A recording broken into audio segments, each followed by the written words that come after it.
पंचायत चोणां दे विच सेवा बहुती हुंदी है ते गड़बड़ी दा भी डर बहुता उसे दिन ही हुंदा है। तो रिस्क एंड रिवार्ड बराबर चलते ने। लाल कृष्ण अडवाणी जी खड़े ने ते वो हाथ जोड़ के नमस्कार कर रहे हैं मोदी जी नूं ते मोदी जी उन्हां वल ध्यान भी नहीं दे रहा। जिन्नी देर तक कोई आवाज़ उठावे ना, रौला पावे ना ते अंदोलन होवे ना किसी चीज़ प्रति जां धरने जां प्रदर्शन ना होण, गल सजे किते कोई मन्नी नहीं जाती।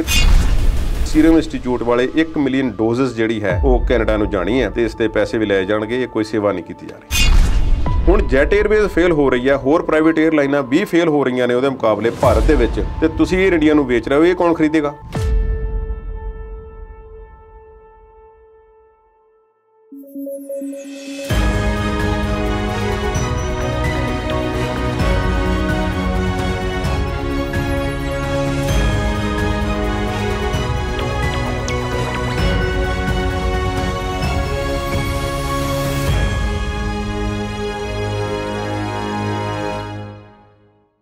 पंजाबी नैशनल टीवी के प्रोग्राम विचार चर्चा च दर्शकों का बहुत बहुत स्वागत करते हैं। तो अज के प्रोग्राम जिहड़े मुद्दे ते विचार करनी है आपां उन्हां ते झात पाउण तो पहलां अज के माहिर मेहमान का स्वागत कर लिए। कुलदीप सिंह हीर जी तुहाडा बहुत बहुत स्वागत। Thank you.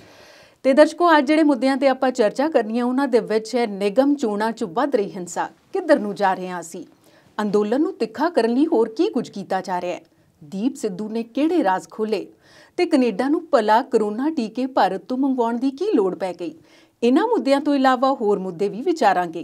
पहले मुद्दे वाल आइए तो कुलदीप जी पहला मुद्दा बड़ा गंभीर बन गया है, निगम चोणां ने पर इन्नी हिंसा किधर नूं जा रहे हैं भला असीं? तुसीं ठीक आख्या कि गंभीर बन गया जी, जबकि मुद्दा बिल्कुल भी गंभीर नहीं होना चाहिए। मुद्दिआं प्रति गंभीरता चाहिए है कि मुद्दे किहड़े-किहड़े ने, सानूं किहड़ी चीज़ की लोड़ है। निगम चोणां हो रही ने, म्यूनसिपैलिटी है, नगर निगम है, साडे मुद्दे किहड़े-किहड़े ने, शहरां विच की हो रहा है, विकास किवें होना, सानूं किहड़ियां सेवावां मिल रही ते किहड़ियां नहीं मिल रही, गल्लां ते होणीआं चाहीदियां। लेकिन लड़ाई चौधरपुणे दी है। बड़ी माड़ी गल है कि हिंसा इन्हां विच हो रही है। एक गल ते सुभाविक है कि भारतीय जनता पार्टी का विरोध किसान अंदोलन के चलदे पंजाब विच बहुते सूबिਆਂ नालों ज़्यादा हो रहा, पर इन्ना ज़्यादा विरोध करना भी मैं समझदा कई बारी हदों वध जाते हैं। नौजवानों का गर्म खून हुंदा है, पर मैं समझदा कि भावें भाजपा नाल कोई जुड़िया होया है पर उहदे कोल अपना एक हक तो है ना अपनी गल करन दा, किसी प्लेटफार्म ते चोणां विच खड़ा तो हो सकता है। ये खबरां आईयां सामने अखबारां विच कि भाजपा नूं चोणां वास्ते उम्मीदवार नहीं मिल रहा। ज़ाहिरा तौर पर कुछ लोग समझते होणगे कि बहुत ज़्यादा विरोधता हो रही है तो जितने के भी चांसेस बहुते नहीं, हालांकि बहुता वेख्या नहीं जाता। पार्टी नाल जिहड़ा तुहाडा एक जुड़े हुए हो तुसीं, उस तौर तरीक़िਆਂ ਨੂੰ देखा जाता है कि तुसीं किस तरह जुड़े हुए तो कितना काम कर रहे हो पार्टी नूं। ये जिहड़ियां निगम चोणां ने ये अगली राजनीति दे पौड़ी ते चढ़न वास्ते अगले पौड़े ते जाण लई ये मैं समझ स्टार्टिंग है। पहली कह लो जां इस तो पहले तो हुण पता नहीं कि किवें स्टार्ट करदे होणगे। इसे तरह पंचायत चोणां भी हुंदियां ने पंजाब भर दे विच। मैं एक तुहानूं गल दसदा, पंचायत चोणां दे विच जो अमला हुंदा है जां सारियां चोणां दे विच जो अमला जांदा है चोण करवाउण, जो पोलिंग बूथ बनदे ने पिंडां दे विच खास तौर ते, वो एक दिन पहलां पहुंच जांदे ने पोलिंग बूथ ते और सारा स्टाफ पहुंच जांदा है, जिस दे विच सिੱਖਿਆ विभाग दे बहुते स्टाफ मैंबर हुंदे ने, पुलिस डिपार्टमेंट दे भी हुंदे ने, होरनां महकमिਆਂ दे भी हुंदे ने जिन्हां नूं चोणां विच खास ड्यूटियां ते लाया जांदा है। ਉਹ ਚੋਣ ਡਿਊਟੀਆਂ ਦੌਰਾਨ ਇਹ ਦੱਸਦੇ ਨੇ ਕਿ ਜਦੋਂ ਪੰਚਾਇਤ ਚੋਣਾਂ ਹੁੰਦੀਆਂ ਨੇ ਤੇ ਸਾਡੀ ਸਭ ਤੋਂ ਵੱਧ ਸੇਵਾ ਹੁੰਦੀ ਹੈ, ਕਿਉਂਕਿ ਉਹ ਲੋਕਲ ਉਮੀਦਵਾਰ ਹੁੰਦੇ ਨੇ, ਉਹਨਾਂ ਦੇ ਹਾਵ ਭਾਵ ਜੁੜੇ ਹੋਏ ਨੇ ਤੇ ਜਿਹੜੀ ਦਾਅ ਤੇ ਲੱਗੀ ਹੁੰਦੀ ਹੈ ਸਰਦਾਰੀ ਤੇ ਹੋਰ ਉਹਨਾਂ ਦਾ ਜਿਹੜਾ ਪਰਸਨਲ ਲੈਵਲ ਹੁੰਦਾ ਹੈ ਉਹ ਖਤਰੇ 'ਚ ਪਿਆ ਹੁੰਦਾ ਤੇ ਉਹਨਾਂ ਨੇ ਸੇਵਾ ਕਰਨੀ ਹੈ ਸਟਾਫ ਦੀ ਵੀ ਕੱਲ ਨੂੰ ਕੋਈ ਮੁਸ਼ਕਲ ਨਾ ਆਵੇ ਤੇ ਸਟਾਫ ਦੀ ਰੱਜ ਕੇ ਸੇਵਾ ਰਾਤ ਨੂੰ ਤੇ ਸਵੇਰ ਨੂੰ ਕੀਤੀ ਜਾਵੇ। ਪਰ ਉਹ ਨਾਲ ਇਹ ਵੀ ਕਹਿੰਦੇ ਨੇ कि जे पंचायत चोणां दे विच सेवा बहुती हुंदी है तो पंचायत चोणां दे विच गड़बड़ी का भी डर बहुता उसे दिन ही हुंदा है। सो रिस्क एंड रिवार्ड बराबर चलते हैं। सो हुण गल करते हैं हिंसा वाल। सुखबीर सिंह बादल ते उन्हां दे काफले ते हमला होया जलालाबाद दे विच, उसनूं कईयां ने राजनीति भी आख्या, पर हमला तो होया ना, उन्हां नूं उत्थों भजना पिया जां किसी ने कुछ मारिया जां नहीं मारिया। एक भाजपा आगू की गड्डी का शीशा भी टुटा होर किसी घटना दे विच। इसे तरह मोहाली की एक घटना दसी जाती है जो काफ़ी वायरल हुई वीडियो, जिस दे विच एक उम्मीदवार भाजपा की है, वो वोटां मंगण आ रही है तो जिहड़े उस सोसाइटी के लोग ने उस ते गल पै रहे हैं, विचार तकरार हो रहा है, नारेबाजी दोनों पासियां तो हो रही है। मैं समझदा इन्हां गल्लां तो बचिया जा सकता है। जे तुसीं किसी का विरोध तुसीं किसी नूं ये कह भी दिता ਠੀਕ ਆ, ਉਹਨਾਂ ਦੇ ਮੂੰਹ ਤੇ ਕੋਈ ਸੁਣਾ ਵੀ ਦਿਓ। ਮੇਰਾ ਇਹ ਮੰਨਣਾ ਹੈ ਕਿ ਜੇ ਜਿਹੜਾ ਉਮੀਦਵਾਰ ਹੈ, ਜਿਹੜਾ ਵੋਟ ਮੰਗਣ ਗਿਆ ਹੈ, ਉਸ ਨੂੰ ਤਕਰਾਰ ਦੇ ਵਿੱਚ ਬਿਲਕੁਲ ਨਹੀਂ ਪੈਣਾ ਚਾਹੀਦਾ। ਪਹਿਲਾ ਤਰੀਕਾ ਇਹ ਆ। ਤੇ ਉਹ ਤੇ ਮੰਗਣ ਹੀ ਗਿਆ, ਉਹ ਤੇ ਬੇਨਤੀ ਕਰਨ ਗਿਆ ਕਿ ਅਸੀਂ ਆਹ ਕੰਮ ਕੀਤੇ ਆ ਜਾਂ ਕਰਾਂਗੇ ਤੇ ਸਾਡਾ ਆਹ ਮੁੱਦਾ ਹੈ ਤੇ ਇਸ ਤੇ ਅਸੀਂ ਚੋਣ ਲੜ ਰਹੇ ਹਾਂ। ਪਰ ਜੇ ਉਹ ਅੱਗੋਂ ਬਦਤਮੀਜ਼ੀ ਤੇ ਜਾਂ ਬਦਕਲਾਮੀ ਤੇ ਉਤਰਦਾ ਤਾਂ ਫਿਰ ਗੱਲ ਮਾੜੀ ਹੈ। ਹੁਣ ਮੋਗਾ ਦੇ ਵਿੱਚ ਜੋ ਹੋਇਆ, ਹਾਂ ਮੈਂ ਇਸੇ ਵਾਲੀ ਆ ਰਹੀ ਸੀ ਜੀ, ਮੋਗਾ ਦੇ ਵਿੱਚ ਮੈਂ ਸਮਝਦਾ ਕਿ ਮੈਂ ਫੋਟੋਆਂ, ਤਸਵੀਰਾਂ ਤੇ ਵੀਡੀਓਜ਼ ਉਹ ਕੁਝ ਦੇਖੇ ਨੇ ਜੋ ਉਹਨਾਂ ਲੋਕਾਂ ਦੇ ਨੇ ਜਿਨ੍ਹਾਂ ਦੇ ਆਪਣੇ ਪਿਆਰੇ ਮਾਰੇ ਗਏ ਨੇ। ਉਹਨਾਂ ਤਸਵੀਰਾਂ ਨੂੰ ਗੌਰ ਨਾਲ ਵੇਖੋ ਤੇ ਫਿਰ ਤੁਹਾਨੂੰ ਪਤਾ ਲੱਗਦਾ ਕਿ ਕੀ ਇਹ ਕੀਮਤ ਹੈ ਸਾਡੀ। ਚੋਣਾਂ ਇਸ ਤਰ੍ਹਾਂ ਅਸੀਂ ਚੋਣਾਂ ਇਸ ਤਰ੍ਹਾਂ ਲੜ ਕੇ ਖੱਟਾਂਗੇ ਕੀ ਹਾਸਲ ਕੀ ਕਰਨਾ ਅਸੀਂ? 2 ਕੁਰਸੀਆਂ ਜਿਹੜੀਆਂ 3, 4 ਜਾਂ 5 ਸਾਲਾਂ ਲਈ ਹਨ। ਫਿਰ ਕੀ ਹੋ ਜਾਵੇਗਾ? ਭਾਈਚਾਰਾ ਤਾਂ ਉੱਥੇ ਹੈ ਭਾਈ। ਤੁਸੀਂ ਭਾਈਚਾਰਕ ਸਾਂਝ, ਜਿਹੜਾ ਆਪਸੀ ਇਤਫਾਕ ਹੈ, ਉਹ ਕਿਉਂ ਗਵਾਉਂਦੇ ਹੋ? ਕਾਂਗਰਸੀ, ਅਕਾਲੀ ਪਾਰਟੀਆਂ ਤੇ ਇਹ ਤਾਂ ਉੱਪਰਲੀਆਂ ਗੱਲਾਂ ਨੇ। ਤੁਸੀਂ ਆਪਣੇ ਪੱਧਰ ਤੇ ਦੱਸਿਆ ਜਾਂਦਾ ਹੈ ਕਿ ਰਾਤ ਨੂੰ ਅੱਧੀ ਰਾਤ ਦੇ ਵੇਲੇ ਗੱਡੀ ਚਾੜ ਦਿੱਤੀ ਗਈ ਉੱਪਰ 2 ਵਿਅਕਤੀਆਂ ਦੇ ਉੱਪਰ ਜਾਂ ਜ਼ਿਆਦਾ ਵਿਅਕਤੀਆਂ ਦੇ ਉੱਪਰ। ਇੱਕ ਵੱਡੀ ਗੱਡੀ ਜਿਹੜੀ SUV ਹੈ ਉਹ ਚਾੜ ਦਿੱਤੀ ਗਈ ਤੇ ਜਿਸ ਨਾਲ 2 ਵਿਅਕਤੀਆਂ ਦੀ ਮੌਤ ਹੋ ਗਈ। ਇੱਕ ਦੀ ਲੋਕਲ ਹਸਪਤਾਲ ਵਿੱਚ ਹੋ ਗਈ ਜਾਂ ਮੌਕੇ ਤੇ ਹੋ ਗਈ, ਦੂਸਰੀ Dayanand medical college DMC Ludhiana ਵਿਖੇ ਹੋ ਗਈ। ਸੋ ਗੱਲ ਮਾੜੀ ਹੈ, ਬਹੁਤ ਮਾੜੀ ਹੈ। ਸਾਨੂੰ ਇਹ ਦਿਮਾਗ ਨੂੰ ਆਪਣੇ ਨੂੰ ਠੋਰਨਾ ਪਏਗਾ ਕਿ ਅਸੀਂ ਕਰ ਕੀ ਰਹੇ ਹਾਂ। ਇਸੇ ਕਰਕੇ ਮੁੱਦਾ ਅਸੀਂ ਪ੍ਰੋਗਰਾਮ ਵਿੱਚ ਪਹਿਲਾਂ ਲਿਆ।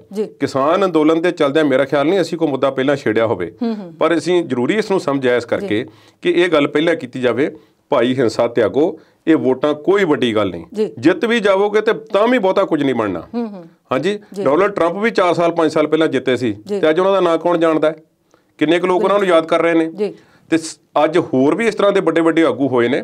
ਹਰ ਇੱਕ ਦਾ ਸਮਾਂ ਹੁੰਦਾ ਹੈ। ਇਹ ਤੇ ਵਕਤੀ ਗੱਲਾਂ ਨੇ। ਤੁਸੀਂ ਆਪਣਾ ਭਾਈਚਾਰਾ ਨਾ ਖਰਾਬ ਕਰੋ, ਇਹ ਬੇਨਤੀ ਹੈ। ਜੀ ਕੁਲਦੀਪ ਜੀ, ਇਸੇ ਚੋਣਾਂ ਨਾਲ ਹੀ ਜੁੜਿਆ ਮੁੱਦਾ ਹੈ। ਉਮੀਦਵਾਰ ਪਤਨੀ ਹੈ, ਦਬਾਅ ਪਤੀ ਤੇ ਪੈ ਰਿਹਾ ਸੀ ਜਿੰਨੇ ਕੱਲ ਫਾਹਾ ਲੈ ਲਿਆ। ਬਿਜਲੀ ਮਹਿਕਮੇ ਦਾ ਅਧਿਕਾਰੀ ਦੇ ਤੇ ਆਫਿਸ ਦੇ ਵਿੱਚ ਉਹਨੇ ਫਾਹਾ ਲਿਆ। ਭਲਾ ਕਿੱਦਾਂ ਦਾ ਮਾਮਲਾ ਸਾਹਮਣੇ ਆਇਆ ਇਸ ਵੇਲੇ? ਇਹ ਮਾਮਲਾ ਇਸ ਤਰ੍ਹਾਂ ਦੇ ਆਉਣੇ ਕਿਸੇ ਵੀ ਤਰੀਕੇ, ਮੈਂ ਸਮਝਦਾ ਕਿ ਲੋਕ ਦਿਲ ਤੋਂ ਵੋਟਾਂ ਲੜਦੇ ਨੇ। ਇੱਥੇ ਸਭ ਇੱਜ਼ਤ ਦਾਅ ਤੇ ਲੱਗ ਜਾਂਦੀ ਹੈ, ਹੋਰ ਸਾਰਾ ਕੁਝ ਦਾਅ ਤੇ ਲੱਗ ਜਾਂਦਾ ਤੇ ਪਰਸਨਲੀ ਲੈ ਬੈਠਦੇ ਨੇ ਸਾਰੀਆਂ ਗੱਲਾਂ ਨੂੰ। ਜਦ ਕਿ ਜਿਹੜੀਆਂ ਚੋਣਾਂ ਦੇ ਨਤੀਜੇ ਜਾਂ ਕੋਈ ਹੋਰ ਇਹੋ ਜਿਹੀਆਂ ਗੱਲਾਂ ਜਿਹੜੀਆਂ ਨੇ, ਉਹ ਕੋਈ ਇਹਨਾਂ ਨੂੰ ਵੱਡਾ ਦਿਲ ਤੇ ਲਾਉਣ ਵਾਲੀ ਗੱਲ ਨਹੀਂ ਹੁੰਦੀ। ਅਸੀਂ ਯਾਦ ਰੱਖੀਏ ਕਿ ਲਾਲ ਕ੍ਰਿਸ਼ਨ ਅਡਵਾਨੀ ਭਾਜਪਾ ਦੇ ਆਗੂ ਜੋ 2-3 ਵਾਰੀ ਇਸੇ ਤਰ੍ਹਾਂ ਰਹੇ ਕਿ PM ਇਨ ਵੇਟਿੰਗ ਉਡੀਕ ਕਰ ਰਹੇ ਸਾਡੇ ਅਗਲੇ ਪ੍ਰਧਾਨ ਮੰਤਰੀ ਲਾਲ ਕ੍ਰਿਸ਼ਨ ਅਡਵਾਨੀ। ਤੇ ਅੱਜ ਉਹ ਵੀਡੀਓ ਕਿੰਨੀ ਵਾਰੀ ਤੁਸੀਂ ਵੇਖੀ ਹੋਵੇਗੀ, ਜਦੋਂ ਲਾਲ ਕ੍ਰਿਸ਼ਨ ਅਡਵਾਨੀ ਜੀ ਖੜੇ ਨੇ ਤੇ ਉਹ ਹੱਥ ਜੋੜ ਕੇ ਨਮਸਕਾਰ ਕਰ ਰਹੇ ਨੇ ਮੋਦੀ ਜੀ ਨੂੰ, ਤੇ ਮੋਦੀ ਜੀ ਉਹਨਾਂ ਵੱਲ ਧਿਆਨ ਵੀ ਨਹੀਂ ਦੇ ਰਿਹਾ। ਗੱਲ ਤੇ ਇੰਨੀ ਕਿ ਨਾ। ਸੋ ਇਸ ਗੱਲ ਵੱਲ ਮੈਂ, ਹਿਲਰੀ ਕਲਿੰਟਨ ਹੈ, 2 ਵਾਰੀ ਰਾਸ਼ਟਰਪਤੀ ਦੀ ਚੋਣ ਉਸਨੇ ਹਾਰੀ ਹੈ। ਔਰ ਠੀਕ ਹੈ, ਪਰ ਬਿਲ ਕਲਿੰਟਨ ਦੀ ਵਾਈਫ ਹੈ। ਉਹ ਜਿੰਨੇ ਜ਼ੋਰਦਾਰ ਤਰੀਕੇ ਨਾਲ ਬਿਲ ਕਲਿੰਟਨ ਨੇ 2 ਚੋਣਾਂ ਜਿੱਤੀਆਂ ਸਨ, ਹਿਲਰੀ ਕਲਿੰਟਨ ਇੱਕ ਵੀ ਨਹੀਂ ਜਿੱਤ ਸਕੀ। ਪਰ ਉਹ ਗੱਲ ਚੋਣਾਂ 'ਚ ਜਿੱਤ ਹਾਰ ਤੱਕ ਹੀ ਉੱਥੇ ਰਹਿਣ ਦੇਣੀ ਚਾਹੀਦੀ ਆ। ਪਰਸਨਲ ਲੈਵਲ ਤੇ ਜਿਹੜੀਆਂ ਛੋਟੀਆਂ ਵੋਟਾਂ ਨੇ ਦੁਨੀਆ ਭਰ ਵਿੱਚ ਇਸੇ ਤਰ੍ਹਾਂ ਖਿੱਚੋ ਤਾਣ ਤਾਂ ਹੁੰਦੀ ਹੈ, ਪਰ ਹਿੰਸਕ ਪੱਧਰ ਤੇ ਉਤਰ ਆਉਣਾ, ਮਾਰਾ ਮਾਰੀ ਤੇ ਜਾਂ ਆਪਣੀ ਜਾਨ ਹੀ ਲੈ ਲੈਣੀ, ਬਹੁਤ ਮਾੜੀ ਗੱਲ ਹੈ। ਇਹ ਗੱਲ ਤਾਂ ਸੱਚਮੁੱਚ ਮਾੜੀ ਹੈ ਤੇ ਮਾੜੀ ਗੱਲ ਕਿਸਾਨ ਅੰਦੋਲਨ ਨਾਲ ਵੀ ਹੋ ਰਹੀ ਹੈ। ਪਰ ਕਿਸਾਨ ਅੰਦੋਲਨ ਵਾਲੇ ਹੁਣ ਤਿੱਖਾ ਕਰਨ ਦਾ ਸੋਚ ਰਹੇ ਨੇ। ਅੰਦੋਲਨ ਨੂੰ ਕਿਹੜੀ ਵਾਲੀ ਰਣਨੀਤੀ ਅਪਣਾ ਰਹੇ ਨੇ ਅੱਗੇ ਲਿਜਾਣ ਲਈ? ਅਸੀਂ ਅੱਜ ਇਹ ਪ੍ਰੋਗਰਾਮ ਕਰ ਰਹੇ ਹਾਂ ਤੇ ਇਸ ਵੇਲੇ ਜਗਰਾਵਾਂ ਦੀ ਦਾਣਾ ਮੰਡੀ ਦੇ ਵਿੱਚ ਦੱਸਿਆ ਜਾ ਰਿਹਾ ਹੈ ਕਿ ਪੰਜਾਬ ਦੀ ਪਹਿਲੀ ਮਹਾਪੰਚਾਇਤ ਹੋਣ ਜਾ ਰਹੀ ਹੈ। ਇਹ ਮਹਾਪੰਚਾਇਤਾਂ ਦਾ ਰਿਵਾਜ ਪੰਜਾਬ ਵਿੱਚ ਪਹਿਲਾਂ ਨਹੀਂ ਹੈ। ਯੂਪੀ ਤੇ ਹਰਿਆਣੇ ਦੇ ਵਿੱਚ ਖਾਪ ਤੇ ਮਹਾਪੰਚਾਇਤਾਂ ਦਾ ਰਿਵਾਜ ਪਹਿਲਾਂ ਤੋਂ ਹੈ। ਉਸ ਤੇ ਇਸ ਤਰ੍ਹਾਂ ਦੇ ਇਕੱਠ ਕੀਤੇ ਜਾਂਦੇ ਨੇ, ਇੱਕ ਭਾਈਚਾਰੇ ਵੱਲੋਂ ਕੀਤੇ ਜਾਂਦੇ ਨੇ। ਬਲਕਿ ਹੁਣ ਰਕੇਸ਼ ਟਕੈਤ ਜਿਹੜੇ ਨੇ ਗਾਜ਼ੀਪੁਰ ਬਾਰਡਰ ਤੇ ਡਟੇ ਹੋਏ ਨੇ। ਇਹ ਅੰਦੋਲਨ 27 ਤਰੀਕ ਨੂੰ ਉਸ ਵੇਲੇ ਲੜਖੜਾ ਗਿਆ ਸੀ ਜਦੋਂ 26 ਜਨਵਰੀ ਦੀਆਂ ਘਟਨਾਵਾਂ ਹੋ ਗਈਆਂ ਸੀ ਤੇ ਸਾਰਿਆਂ ਨੇ ਧਮਾਕੇਦਾਰ ਸਪੀਚਾਂ ਇੱਥੋਂ ਵੀ ਕੀਤੀਆਂ ਤੇ ਲੋਕਾਂ ਨੂੰ ਸੱਦਾ ਦਿੱਤਾ, ਗੱਲਾਂ ਕਲੀਅਰ ਕੀਤੀਆਂ ਕਿ ਸਾਡੇ ਨਾਲ ਆਹ ਹੋਇਆ, ਇਸ ਤਰ੍ਹਾਂ ਹੋਇਆ, ਸਭ ਕੁਝ ਹੋਇਆ। ਉਹ ਗੱਲਾਂ ਦੇ ਨਿਖੇੜੇ ਅੱਜ ਵੀ ਹੋ ਰਹੇ ਨੇ ਕਿ ਕੌਣ ਸਹੀ ਸੀ, ਕੌਣ ਗਲਤ ਸੀ, ਗਲਤੀ ਕਿੱਥੇ ਹੋਈ, ਕਿਸ ਨੇ ਕੀਤੀ ਤੇ ਕਿਸ ਨੇ ਕਰਵਾਈ।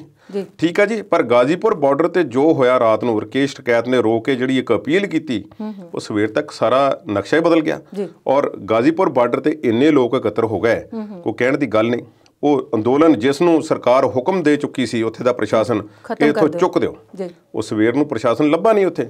ਪਰ ਉਹ ਤੋਂ ਬਾਅਦ ਕੰਡਿਆਲੀਆਂ ਤਾਰਾਂ ਸਾਹਮਣੇ ਆਈਆਂ, ਕਿੱਲ ਸਾਹਮਣੇ ਆਏ ਤੇ ਨਾਕਾਬੰਦੀ, ਬਹੁਤ ਭੈੜੇ ਕਿਸਮ ਦੀ ਬਾਰਡਰ ਜਿਹੜੇ ਸੀ ਸੜਕ ਦੇ ਵਿਚਕਾਰ ਕਈ ਫੁੱਟ ਦੇ ਟੋਏ ਪੁੱਟਣ ਦੀ ਜਿਹੜੀਆਂ ਫੋਟੋਆਂ ਸਾਹਮਣੇ ਆਈਆਂ, ਦੁਨੀਆ ਭਰ ਨੇ ਵੇਖੀਆਂ। ਰਕੇਸ਼ ਟਕੈਤ ਨੇ ਦੁਬਾਰਾ ਕਿਸਾਨ ਅੰਦੋਲਨ ਦਾ ਮੁੱਢ ਬੰਨ੍ਹ ਦਿੱਤਾ। ਹੁਣ ਰਕੇਸ਼ ਟਕੈਤ, ਥੋੜ੍ਹੀ ਜਿਹੀ ਮੈਂ ਉਹਨਾਂ ਦੀ ਗੱਲ ਕਰਨੀ ਚਾਹਾਂਗਾ।